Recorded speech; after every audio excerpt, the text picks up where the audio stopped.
এভাবে একবার ভর্তা বানিয়ে খেয়ে দেখুন, এর স্বাদ মুখে লেগেই থাকবে। আসসালামু আলাইকুম এভরিওয়ান, আশা করি সবাই ভালো আছেন। আজকে মজা একটি ভর্তা আপনাদের সাথে শেয়ার করছি। প্রথমে আমি ভর্তা বানানোর জন্য শুকনো মরিচ প্রয়োজন। তো শুকনো মরিচগুলো তেলের মধ্যে একটু ভেজে নেব। আর শুকনো মরিচগুলো কিন্তু অল্প আঁচে রেখে খুব ভালোভাবে ভেজে নিয়েছি।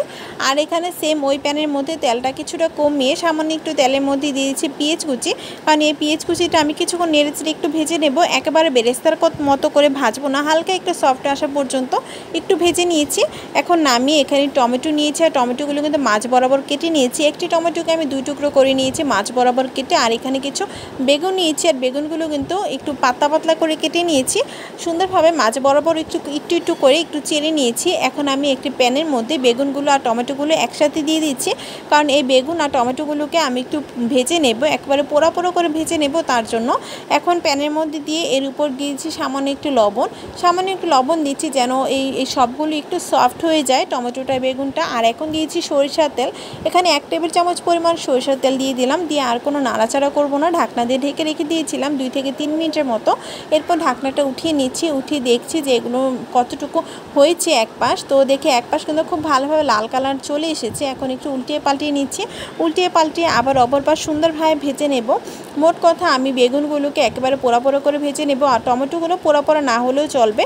তো এখন ঢাকনাটা উঠিয়ে দেখি সুন্দরভাবে সবগুলো কিন্তু সেদ্ধ হয়ে গেছে।